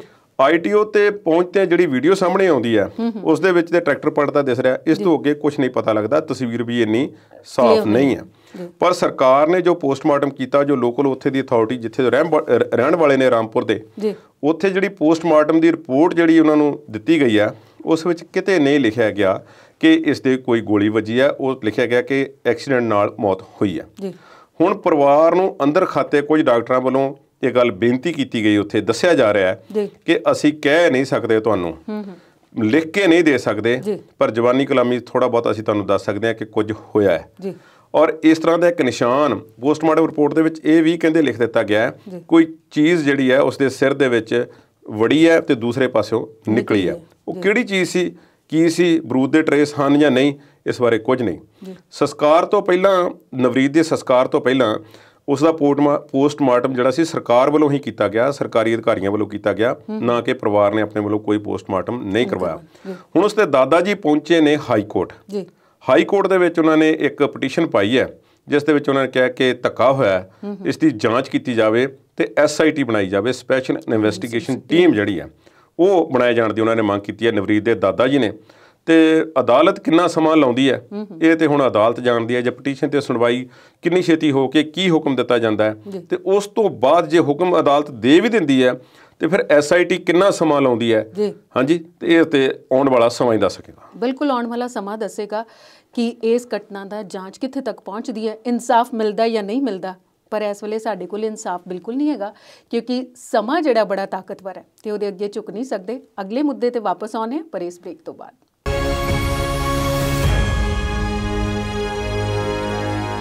ਵਕਫੇ ਤੋਂ ਬਾਅਦ ਵਿਚਾਰ ਚਰਚਾ ਪ੍ਰੋਗਰਾਮ 'ਚ ਫੇਰ ਤੋਂ ਸਵਾਗਤ। ਤੇ ਕੁਲਦੀਪ ਜੀ, 26 ਜਨਵਰੀ ਦੀ ਆਪਾਂ ਘਟਨਾ ਦਾ ਜ਼ਿਕਰ ਕੀਤਾ, ਨਵਰੀਤ ਸਿੰਘ ਹੁੰਦਲ ਸ਼ਹੀਦ ਹੋਇਆ। 26 ਜਨਵਰੀ ਦੀ ਘਟਨਾ ਨਾਲ ਜੁੜਿਆ ਅਗਲਾ ਸਵਾਲ ਹੈ, ਦੀਪ ਸਿੱਧੂ ਦੀ ਗ੍ਰਿਫਤਾਰੀ ਹੋ ਚੁੱਕੀ ਹੈ, ਉਹ ਕੋਈ ਰਾਜ਼ ਖੋਲ੍ਹ ਰਿਹਾ ਹੈ, ਕਿਹੜੇ-ਕਿਹੜੇ ਰਾਜ਼ ਖੋਲ੍ਹੇ ਉਹਨੇ ਭਲਾ? ਦੀਪ ਸਿੱਧੂ ਲਾਲ ਕਿਲੇ ਦੇ ਵਿੱਚ ਵੇਖਿਆ ਗਿਆ ਆਖਰੀ ਵਾਰ ਵਿਅਕਤੀਗਤ ਤੌਰ ਤੇ ਕੁਝ ਲੋਕਾਂ ਵੱਲੋਂ, ਫਿਰ ਇੱਕ ਮੋਟਰਸਾਈਕਲ ਲੈ ਕੇ ਭੱਜਦਾ ਹੋਇਆ ਤੇ ਮੋਟਰਸਾਈਕਲ ਤੇ ਜਾਂਦਾ ਹੋਇਆ ਵਿਖਾਈ ਦੇ ਰਿਹਾ। ਉਸ ਤੋਂ ਬਾਅਦ ਦੀਪ ਸਿੱਧੂ ਦੇ ਨਾਲ ਕਿਸੇ ਨੂੰ ਨਹੀਂ ਵੇਖਿਆ ਗਿਆ, ਜਾਂ ਦੀਪ ਸਿੱਧੂ ਨੂੰ ਕਿਸੇ ਦੇ ਨਾਲ ਨਹੀਂ ਵੇਖਿਆ ਗਿਆ। ਉਸ ਦੀਆਂ ਵੀਡੀਓ ਹੀ ਸਾਹਮਣੇ ਆਈਆਂ, ਜੋ ਕਿ ਇਹ ਦੱਸਿਆ ਜਾਂਦਾ ਹੈ ਕਿ ਉਹ ਵੀਡੀਓ ਇੱਥੋਂ ਆਪਣੇ ਕਿਸੇ ਨੂੰ ਕਰੀਬੀ ਨੂੰ ਬਾਹਰ ਭੇਜਦਾ ਸੀ ਤੇ ਉੱਥੋਂ ਜਿਹੜੀ ਸੀ ਸੋਸ਼ਲ ਮੀਡੀਆ ਤੇ ਅਪਲੋਡ ਕੀਤੀਆਂ ਜਾਂਦੀਆਂ ਸੀ, ਉਹਦੇ ਬਿਆਨ ਜਾਂ ਉਹਦੇ ਫੇਸਬੁੱਕ ਪੇਜ ਜਿਹੜਾ ਸੀ ਉੱਥੋਂ ਅਪਡੇਟ ਕੀਤਾ ਜਾ ਰਿਹਾ ਸੀ। ਹੁਣ ਇਹ 7 ਬੰਦੇ ਦੱਸੇ ਗਏ ਸਨ, 7 ਦੇ ਵਿੱਚੋਂ 3 ਦੀ ਕਹਿੰਦੇ ਗ੍ਰਿਫਤਾਰੀ ਹੋ ਚੁੱਕੀ ਹੈ, ਦੀਪ ਸਿੱਧੂ ਹੈ ਤੇ ਇਕਬਾਲ ਸਿੰਘ ਨੇ। ਇਹ ਦੀਪ ਸਿੱਧੂ ਦੇ ਉੱਪਰ 1 ਲੱਖ ਰੁਪਏ ਦਾ ਇਨਾਮ ਸੀ, 50,000 ਵੀ ਹੈਗੇ ਕਈ। ਇਕਬਾਲ ਸਿੰਘ ਦੇ ਉੱਪਰ 50,000 ਰੁਪਏ ਦਾ ਇਨਾਮ ਸੀ। ਹੁਣ ਦੀਪ ਸਿੱਧੂ ਨੂੰ ਜਦੋਂ ਤੋਂ ਗ੍ਰਿਫਤਾਰ ਕੀਤਾ ਗਿਆ, ਪੁਲਿਸ ਨੇ ਉਸ ਨੂੰ ਪੇਸ਼ ਵੀ ਕੀਤਾ ਅਦਾਲਤ ਦੇ ਵਿੱਚ ਤੇ 7 ਦਿਨਾਂ ਦਾ ਰਿਮਾਂਡ ਹੈ। ਜ਼ਾਹਰਾ ਤੌਰ ਤੇ ਉਸ ਤੋਂ ਪੁੱਛਗਿੱਛ ਹੋ ਰਹੀ ਹੈ। ਇਹ ਦੱਸਿਆ ਗਿਆ ਹੈ, ਖੁਲਾਸੇ ਤੇ ਇਹ ਨਹੀਂ ਪਤਾ ਕਿ ਕਿਹੜੇ ਕੀਤੇ ਨੇ, ਕਿਉਂਕਿ ਖੁਲਾਸੇ ਅਗਰ ਬਾਹਰ ਆ ਗਏ ਤੇ ਫਿਰ ਜਾਂਚ ਕਾਹਦੀ ਹੈ। ਹਾਂਜੀ, ਖੁਲਾਸੇ ਨਹੀਂ, ਇਹ ਕੁਝ ਕਿਆਸ ਰਾਈਆਂ ਨੇ, ਪਰ ਪੁਲਿਸ ਜਿੰਨੀ ਕੋਈ ਜਾਣਕਾਰੀ ਉਹ ਮੀਡੀਆ ਉਹਨਾਂ ਨੂੰ ਪੁੱਛਦਾ ਹੈ, ਪੁਲਿਸ ਜਿੰਨੀ ਕੋਈ ਜਾਣਕਾਰੀ ਦਿੰਦੀ ਉਹੀ ਅਸੀਂ ਤੁਹਾਡੇ ਨਾਲ ਸਾਂਝੀ ਕਰ ਸਕਦੇ ਹਾਂ। ਪਰ ਕੁਝ ਜਿਹੜੇ ਅਣਅਧਿਕਾਰਤ ਸੂਤਰ ਹੁੰਦੇ ਨੇ ਉਹਨਾਂ ਦੀਆਂ ਗੱਲਾਂ ਵੀ ਹੁੰਦੀਆਂ ਨੇ। ਹੁਣ ਮੈਂ ਇੱਕ ਅਖਬਾਰ ਦੀ ਇੱਕ ਖਬਰ ਦੀ ਹੈਡਲਾਈਨ ਪੜ੍ਹ ਰਿਹਾ ਸੀ, ਪਹਿਲਾਂ ਹੀ ਲਿਖੀ ਜਾ ਚੁੱਕੀ ਸੀ ਕਹਾਣੀ, ਪਹਿਲੇ ਹੀ ਲਿਖੀ ਗਈ ਥੀ ਫਟਕਥਾ 26 ਜਨਵਰੀ ਦੀ, ਤੇ ਜਦੋਂ ਮੈਂ ਖਬਰ ਪੜ੍ਹੀ ਥੱਲੇ ਕੁਝ ਵੀ ਨਹੀਂ, ਕੁਝ ਵੀ ਨਹੀਂ ਉਹਦੇ ਵਿੱਚ ਵੀ ਦੀਪ ਸਿੱਧੂ ਨੇ ਕੀ ਦੱਸਿਆ ਜਾਂ ਕਿਹੜੇ ਵੇਲੇ ਦੱਸਿਆ, ਕਿਹੜੇ ਅਫਸਰ ਨੂੰ ਦੱਸਿਆ ਤੇ ਕੀ ਦੱਸਿਆ। ਇਹ ਗੱਲਾਂ ਜਿਹੜੀਆਂ ਨੇ ਹਵਾ ਦੇ ਵਿੱਚ ਤੀਰ ਮਾਰ ਦੇਣੇ, ਇਸ ਤਰ੍ਹਾਂ ਦੀਆਂ ਗੱਲਾਂ ਵੀ ਕੀਤੀਆਂ ਜਾ ਰਹੀਆਂ ਨੇ ਕੁਝ ਮੀਡੀਆ ਸੰਸਥਾਵਾਂ ਵੱਲੋਂ। ਦੀਪ ਸਿੱਧੂ ਦੀ ਪੁੱਛਗਿੱਛ ਹੋਈ ਹੈ, ਵੱਡੇ ਅਧਿਕਾਰੀਆਂ ਨੇ ਕੀਤੀ ਹੈ, ਵਿਜੀਲੈਂਸ ਦੇ ਵੀ ਹਨ ਤੇ ਹੋਰ ਅਧਿਕਾਰੀ ਹਨ ਜਿਹੜੇ ਉਸ ਤੋਂ ਬਿਠਾ ਕੇ ਆਮੋ ਸਾਹਮਣੇ ਪੁੱਛਗਿੱਛ ਕਰ ਰਹੇ ਨੇ ਔਰ ਉਹਨਾਂ ਤੋਂ ਕੁਝ ਜਿਹੜੀਆਂ ਗੱਲਾਂ ਕਢਵਾਉਣ ਦੀ ਕੋਸ਼ਿਸ਼ ਕੀਤੀ। ਦੱਸਿਆ ਜਾਂਦਾ ਹੈ ਕਿ ਇਕਬਾਲ ਸਿੰਘ ਨੂੰ ਗ੍ਰਿਫਤਾਰ ਦੀਪ ਸਿੱਧੂ ਦੀ ਨਿਸ਼ਾਨਦੇਹੀ ਤੇ ਕੀਤਾ ਗਿਆ, ਜਦ ਕਿ ਅੰਦਾਜ਼ਾ ਇਹੋ ਹੈ ਕਿ ਦੀਪ ਸਿੱਧੂ ਦੇ ਕਹਿਣ ਤੇ ਇਹ ਲਾਇਆ ਜਾ ਰਿਹਾ ਇੱਕ ਮੀਡੀਆ ਆਊਟਲੈਟ ਵੱਲੋਂ। ਦੂਸਰੇ ਪਾਸੇ ਕਿਹਾ ਜਾ ਰਿਹਾ ਕਿ ਇਕਬਾਲ ਸਿੰਘ ਨੇ ਇੱਕ ਵੀਡੀਓ ਦੇ ਵਿੱਚ ਉਹ ਨਜ਼ਰ ਆਏ ਸੀ ਜਿੱਥੇ ਉਹ ਲੋਕਾਂ ਨੂੰ ਭੜਕਾ ਰਹੇ ਨੇ, ਤੇ ਲੁਧਿਆਣੇ ਦੇ ਰਹਿਣ ਵਾਲੇ ਕਥਾਵਾਚਕ ਇਕਬਾਲ ਸਿੰਘ ਨੂੰ ਗ੍ਰਿਫਤਾਰ ਕਰ ਲਿਆ ਗਿਆ। ਛੋਟਾ ਜਿਹਾ ਪਰਿਵਾਰ ਹੈ ਉਸਦਾ, ਇਕਬਾਲ ਸਿੰਘ ਦਾ, ਉਸਦੇ ਬਾਪ ਵੀ ਨੇ, ਤੇ ਉਹਨਾਂ ਨੇ ਕਿਹਾ ਕਿ 2 ਬੱਚੀਆਂ ਨੇ ਇਸਦੀਆਂ, ਤੇ ਕਥਾ ਦਾ ਕਰਦਾ ਹੈ, ਕਥਾ ਕੀਰਤਨ ਕਰਦਾ ਹੈ, ਤੇ ਇਸੇ ਤਰ੍ਹਾਂ ਅਸੀਂ ਜਿਹੜਾ ਖਰਚਾ ਕਰਦਾ ਚੱਲਦਾ। ਹੁਣ ਪੁਲਿਸ ਉਹਨੂੰ ਗ੍ਰਿਫਤਾਰ ਕਰਕੇ ਲੈ ਗਈ ਹੈ। ਇਹ ਵੀ ਦੱਸਿਆ ਜਾ ਰਿਹਾ ਕਿ ਹੁਣ ਦੋਵਾਂ ਨੂੰ ਆਮੋ ਸਾਹਮਣੇ ਬਿਠਾ ਕੇ ਜਿਹੜੀ ਪੁੱਛਗਿੱਛ ਹੈ ਉਹ ਕੀਤੀ ਜਾ ਸਕਦੀ ਹੈ। ਦੀਪ ਸਿੱਧੂ ਤੋਂ ਜਿਹੜੀਆਂ ਗੱਲਾਂ ਕਹਿੰਦੇ ਪੁੱਛੀਆਂ ਜਾ ਰਹੀਆਂ ਨੇ ਉਹਨਾਂ ਵਿੱਚ ਇਹ ਹੈ ਕਿ ਤੁਸੀਂ 26 ਜਨਵਰੀ ਜਾਂ 25 ਨੂੰ ਤੁਸੀਂ ਕਿਹਨੂੰ ਮਿਲੇ ਸੀ, ਕਿੱਥੇ ਗਏ ਸੀ, ਕਿਸ ਨੂੰ ਫੋਨ ਕੀਤਾ, ਤੁਹਾਡੀ ਕੀ ਪਲੈਨਿੰਗ ਸੀ, ਤੇ ਤੁਸੀਂ ਬਾਅਦ ਵਿੱਚ ਕਿੱਥੇ ਰਹੇ ਹੋ, ਸਾਰੀਆਂ ਗੱਲਾਂ ਸਾਨੂੰ ਦੱਸੀਆਂ ਜਾਣ। ਸੋ ਇਸ ਤਰ੍ਹਾਂ ਦੀਆਂ ਗੱਲਾਂ ਕੀਤੀਆਂ ਜਾ ਰਹੀਆਂ ਨੇ। ਦੀਪ ਸਿੱਧੂ ਨੂੰ ਸ਼ਿਕੰਜੇ ਵਿੱਚ ਪੁਲਿਸ ਨੇ ਲਿਆ ਹੋਇਆ ਜਾਂ ਉਸ ਨੂੰ ਹੁਣ ਕਿਵੇਂ ਆਉਣ ਵਾਲੇ ਦਿਨਾਂ ਦੇ ਵਿੱਚ ਉਸ ਤੇ ਕਿਹੜਾ ਕੇਸ ਪਾਇਆ ਜਾਂਦਾ, ਇਹ ਸਾਰੀਆਂ ਗੱਲਾਂ ਬਾਅਦ ਵਿੱਚ ਨੇ। ਪਰ ਹਾਲ ਦੀ ਘੜੀ ਕੋਈ ਇਸ ਤਰ੍ਹਾਂ ਦੀ ਡਿਟੇਲ ਨਿਕਲ ਕੇ ਸਾਹਮਣੇ ਨਹੀਂ ਆਈ ਜਿਸ ਤੋਂ ਕੋਈ ਬਹੁਤ ਸਨਸਨੀਖੇਜ਼ ਖੁਲਾਸੇ ਹੋ ਸਕਣ ਕਿ ਦੀਪ ਸਿੱਧੂ ਨੇ ਆਹ ਆਖ ਦਿੱਤਾ ਹੈ, ਤੇ ਜਿਸ ਨਾਲ ਸਰਕਾਰ ਉਸ ਤੇ ਕੋਈ ਹੋਰ ਦਬਾਅ ਬਣਾਵੇ ਜਾਂ ਹੋਰਨਾਂ ਬੰਦਿਆਂ ਨੂੰ ਗ੍ਰਿਫਤਾਰ ਕਰ ਸਕੇ। ਇਕਬਾਲ ਸਿੰਘ ਦੀ ਗ੍ਰਿਫਤਾਰੀ ਦੀਪ ਸਿੱਧੂ ਦੇ ਬਿਆਨਾਂ ਤੇ ਆਧਾਰਿਤ ਹੈ ਜਾਂ ਉਸ ਦੀ ਆਪਣੀ ਵੀਡੀਓ ਦੇ ਆਧਾਰਿਤ ਹੈ, ਇਹ ਪੁਲਿਸ ਹੀ ਦੱਸ ਸਕਦੀ ਹੈ, ਅਸੀਂ ਇਸ ਬਾਰੇ ਕੁਝ ਨਹੀਂ ਕਹਿ ਸਕਦੇ। ਤੇ ਕੁਲਦੀਪ ਜੀ, ਇੱਕ ਨਾ ਸੋਸ਼ਲ ਮੀਡੀਆ ਤੇ ਇੱਕ ਪਿਕਚਰ ਆ ਰਹੀ ਹੈ ਜਿੱਥੇ ਟਵਿੱਟਰ ਦਾ ਲੋਗੋ ਹੈ, ਉਹਦੀ ਚੁੰਝ ਜਿਹੜੀ ਹੈ ਉਹ ਤੇ ਰੱਸੀ ਬੰਨੀ ਹੋਈ ਹੈ। ਇਹ ਬੜੇ ਸਵਾਲ ਖੜੇ ਕਰਦੀ ਹੈ ਕਿ ਸਰਕਾਰ ਤੇ ਟਵਿੱਟਰ ਦੇ ਵਿੱਚ ਜਿਹੜੀ ਜੰਗ ਹੈ ਉਹ ਤੇਜ਼ ਹੋ ਰਹੀ ਹੈ, ਤੇ ਉਹਦੇ ਦੌਰਾਨ ਕੂ ਦਾ ਹੋਂਦ ਵਿੱਚ ਆਉਣਾ, ਇਹ ਸਾਰੀ ਕਹਾਣੀ ਅਸੀਂ ਤੁਹਾਡੇ ਕੋਲੋਂ ਜਾਣਨੀ ਹੈ। ਕੂ ਜਿਹੜੀ ਹੈ ਇੱਕ ਭਾਰਤ ਦੇ ਵਿੱਚ ਬਣਾਈ ਗਈ ਐਪ ਹੈ ਜੀ, ਜਾਂ ਇੱਕ ਸਮਝਦਾ ਇੱਕ ਹੈਂਡਲ ਕਹਿ ਸਕਦੇ ਹਾਂ, ਜਿਵੇਂ ਟਵਿੱਟਰ ਹੈ। ਇਸੇ ਤਰ੍ਹਾਂ ਹੀ ਇੱਕ ਤੁਹਾਨੂੰ ਯਾਦ ਹੋਵੇਗਾ ਕਿ ਅੱਜ ਤੋਂ ਕੁਝ ਮਹੀਨੇ ਪਹਿਲਾਂ ਇੱਕ ਐਪ ਹੋਇਆ ਕਰਦੀ ਸੀ ਜੀ, ਯਾਦ ਹੈ ਤੁਹਾਨੂੰ? ਕਿਹੜੀ ਵਾਲੀ? ਟਿਕਟੌਕ ਜਿਹੜੀ ਹੈ, ਮੇਰਾ ਖਿਆਲ ਹੈ ਕਿ ਪੰਜਾਬੀ ਹੀ ਉਸ ਦੇ ਪਿੱਛੇ ਬਹੁਤ ਸਾਰੇ ਕਮਲੇ ਹੋਏ ਫਿਰਦੇ ਸਨ, ਬਣਾਈ ਹੈ, ਮਸ਼ਹੂਰ ਵੀ ਹੋਏ ਨੇ, ਕਈ ਟਿਕਟੌਕ ਸਟਾਰ ਬਣ ਗਏ ਨੇ। ਹਾਂਜੀ, ਔਰ ਫੈਮਿਲੀ ਦੇ ਵਿੱਚ ਉਸ ਨੂੰ ਆਮ ਸਿਆਣੇ ਤੋਂ ਲੋਕ ਲੈ ਕੇ ਬੱਚਿਆਂ ਤੱਕ ਟਿਕਟੌਕ ਬਣਾਉਣ ਲੱਗ ਪਏ ਸਨ। ਉਹ ਨੂਰ ਬੜੀ ਫੇਮਸ ਸੀਗੀ। ਹਾਂਜੀ। ਔਰ ਟਿਕਟੌਕ ਤੋਂ ਬਾਅਦ ਫਿਰ ਅਜਿਹਾ ਜਿਹੜਾ ਸੀ ਉਹ ਸਰਕਾਰ ਤੇ ਦਬਾਅ ਪਿਆ ਕਿ ਚੀਨ ਦੇ ਨਾਲ ਗੜਬੜੀ ਹੋ ਗਈ ਸਬੰਧਾਂ ਦੇ ਵਿੱਚ, ਤੇ ਚੀਨ ਦੀਆਂ ਵਸਤਾਂ ਤੇ ਪਾਬੰਦੀ ਲਾਉਣੀ ਸੀ, ਤੇ ਲਾਈ ਟਿਕਟੌਕ ਤੇ ਹੋਰਨਾਂ ਚੀਜ਼ਾਂ ਤੇ ਕਦੇ ਸਰਕਾਰ ਨੂੰ ਟਿਕਟੌਕ ਨੇ ਗਫਾ ਦਿੱਤਾ ਸੀ ਕੋਰੋਨਾ ਦੇ ਵਿੱਚ ਫਾਈਟ ਕਰਨ ਵਾਸਤੇ, ਕੋਰੋਨਾ ਮਹਾਮਾਰੀ ਨਾਲ ਨਜਿੱਠਣ ਵਾਸਤੇ, ਤੇ ਕੇਂਦਰ ਸਰਕਾਰ ਧੰਨਵਾਦ ਦੀ ਉਹਨਾਂ ਨੂੰ ਥੈਂਕਸ ਕਰ ਰਹੀ ਸੀ। ਟਵਿੱਟਰ ਹੈਂਡਲ ਦੇ ਮੁਕਾਬਲੇ ਤੇ ਕੂ ਨਾਂ ਦੀ ਐਪ ਜਿਹੜੀ ਆ ਜਾਂ ਟਵਿੱਟਰ ਜਾਂ ਹੈਂਡਲ ਹੈ ਜਿਹੜਾ ਉਹ ਲਾਂਚ ਕੀਤਾ ਜਾ ਰਿਹਾ। ਹੁਣ ਇਹ ਕਿੰਨਾ ਕੁ ਕਾਮਯਾਬ ਹੋਵੇਗਾ? ਟਿਕਟੌਕ ਦੀ ਗੱਲ ਮੈਂ ਇਸ ਕਰਕੇ ਕੀਤੀ ਕਿ ਟਿਕਟੌਕ ਦੇ ਮੁਕਾਬਲੇ ਵੀ ਕੁਝ ਭਾਰਤੀ ਐਪਸ ਜਿਹੜੀਆਂ ਲਾਂਚ ਕੀਤੀਆਂ ਗਈਆਂ ਪਰ ਉਨੀਆਂ ਕਾਮਯਾਬ ਨਹੀਂ ਹੋ ਰਹੀਆਂ। ਕਿਸੇ ਨੂੰ ਪਤਾ ਵੀ ਨਹੀਂ ਹੋਵੇਗਾ ਸ਼ਾਇਦ ਜਿੰਨੀ ਟਿਕਟੌਕ ਮਸ਼ਹੂਰ ਸੀ। ਹੁਣ ਇਹ ਜਿਹੜਾ ਕੂ ਨਾਂ ਦੀ ਬਣਾਈ ਗਈ ਹੈ, ਇਸ ਨੂੰ ਰਾਜਨੀਤੀਵਾਨਾਂ ਵੱਲੋਂ ਤੇ ਹੋਰ ਲੋਕਾਂ ਵੱਲੋਂ ਪ੍ਰਚਾਰਿਆ ਜਾ ਰਿਹਾ ਕਿ ਤੁਸੀਂ ਇਹਨੂੰ ਵਰਤੋ। ਹੁਣ ਇਸ ਨੂੰ ਕੌਣ ਪ੍ਰਚਾਰ ਰਿਹਾ? ਜ਼ਾਹਿਰਾ ਤੌਰ ਤੇ ਭਾਰਤੀ ਜਨਤਾ ਪਾਰਟੀ ਦੇ ਇਸ ਦੇ ਸਮਰਥਕ ਤੇ ਇਸ ਦੇ ਆਗੂ ਪ੍ਰਚਾਰ ਰਹੇ ਨੇ। ਹੁਣ ਸਰਕਾਰ ਲੋਕਾਂ ਦੇ ਵਿਚਾਰਾਂ ਦੀ ਆਜ਼ਾਦੀ ਨੂੰ ਆਪਣੇ ਹਿਸਾਬ ਨਾਲ ਚਲਾਉਣਾ ਚਾਹੁੰਦੀ ਹੈ, ਦਬਾਉਣਾ ਚਾਹੁੰਦੀ ਹੈ। ਉਹ ਜੋ ਚਾਹੁੰਦੇ ਨੇ ਸਪੇ ਸਰਕਾਰ ਜੋ ਚਾਹੁੰਦੀ ਹੈ ਲੋਕ ਉਹ ਬੋਲਣ, ਉਹ ਲਿਖਣ, ਤੇ ਜੇ ਕੋਈ ਉਸ ਤੋਂ ਉਲਟ ਲਿਖਦਾ ਹੈ ਤੇ ਫਿਰ ਉਹ ਜਿਹੜਾ ਦੇਸ਼ ਵਿਰੋਧੀ ਹੈ। ਹੁਣ ਇਹੋ ਹੀ ਸੈਂਟੀਮੈਂਟ ਜਿਹੜਾ ਹੈ ਪਿਛਲੇ ਸਾਲਾਂ ਵਿੱਚ ਦੇਸ਼ ਵਿੱਚ ਪੈਦਾ ਕੀਤਾ ਗਿਆ। ਵਿਚਾਰਾਂ ਦੀ ਆਜ਼ਾਦੀ ਤੇ ਪ੍ਰਗਟਾਵੇ ਨੂੰ ਦਬਾਉਣ ਦੀ ਸਿੱਧੀ ਕੋਸ਼ਿਸ਼ ਹੈ। ਟਵਿੱਟਰ ਜਿਹੜੀ ਅਮਰੀਕਾ ਤੋਂ ਇਸ ਨੂੰ ਹੈਂਡਲ ਕੀਤਾ ਜਾਂਦਾ ਹੈ,